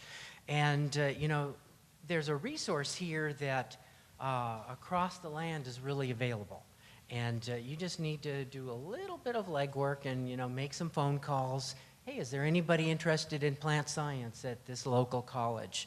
You know, who might be interested in working with an undergraduate student for a rare endangered species.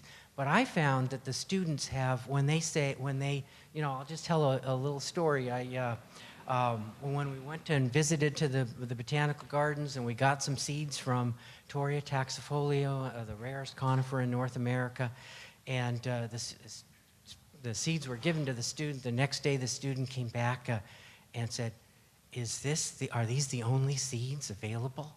And the student, and I said, yes, and the student started shaking, and he said, why are you giving them to me? And I said, because you got lucky. You've got an awesome response, you've got an awesome chance here now to do something to help this species that's on the verge of extinction. And I find that the students, when they realize that, this is not a term paper that's going to go in the trash can. This is something that maybe they can make a difference. All of a sudden, they really work really, really hard. They come back the next semester, they come back another semester. They wind up getting a publication on it sometimes. And if any of you are interested, I've got about 6 or 7 publications over there on a desk on rare and endangered species that we've worked on with many of the people in the GPCA. And you know, I encourage you to go out and seek this kind of partnership. Thank you. Coming for you, Jenny.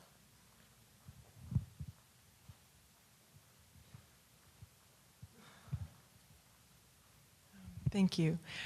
Something that Danielle and Pam caused me to sort of think about a little bit more was I want to push us today, as we're thinking about next steps, to think about what we don't need to be doing, what's already out there, right? So what networks are already out there? What are the critical needs that we can meet as SePPCon that aren't being met in any other way? So yes, there's plant blindness out there, but there are lots and lots of other opportunities to affect, you know, that we can be a part of to work against plant blindness. But what I'm hearing, and I really want, this is what I want to hear from the group too, is what do we do together that we don't do apart? So information, data, you know, natural heritage data, how can we create those pipelines of data sharing? how can we create those conversations of what agencies need and what partners can do for agencies? How that sort of thing. You know, what can we take off the list? What do we need to know? What I heard a lot yesterday was, we don't know, or this species shouldn't be on this list. So how do we communicate those things? Those are the sorts of things we can do together through communicating that aren't being done by the Botanical Society of America or the Ecological Society of America or the Center for Plant Conservation or APGA. So what do we do together that isn't getting done when we're not together? Thank you, Jenny. So what are those things? For Jenny's question, what do you do together that you won't be doing apart? What do you need this network to be able to accomplish? Do you have any answers to your own question? Data was one of them, you know, so sharing data, collecting data in the field, evaluating looking at the list and saying, this is a rare plant, this is not a rare plant, collecting that data and providing it to the people who need to have that data. Those data, or what should be on the list, what rare plant should be on the list, and gathering up the needs for that species, and then connecting across the Southeast. Who knows something about this species? You know, how can we help facilitate that? That's, for me, is the big thing. Thanks, Jenny.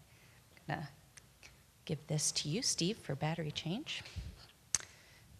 We're wearing the mics out. It's a good conversation this morning. Let's make a deal. We'll stay together here for 5 more minutes.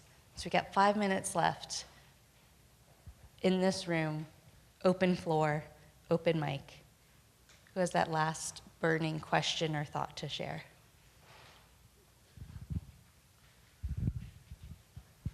Dave Bender, U.S. Fish and Wildlife in Vero Beach Field Office.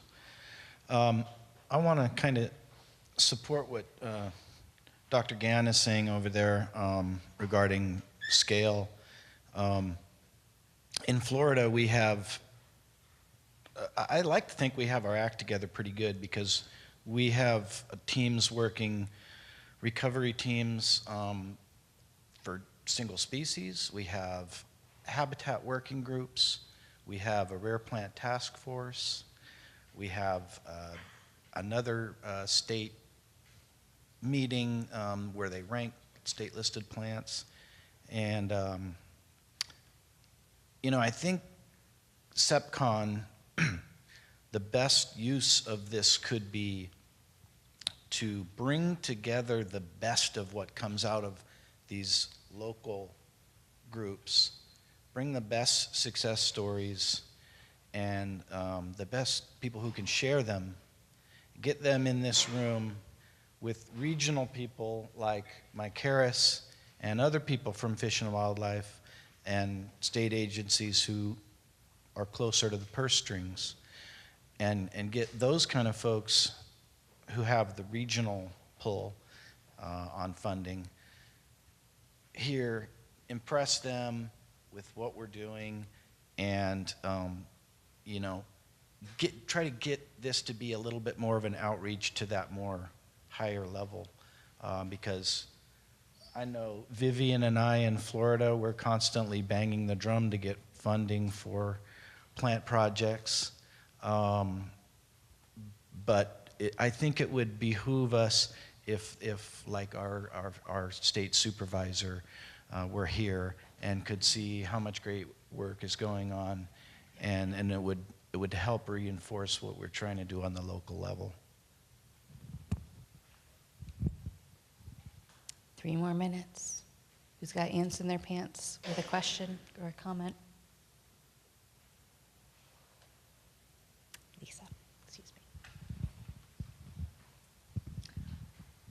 Was your name George, who had the good coffee?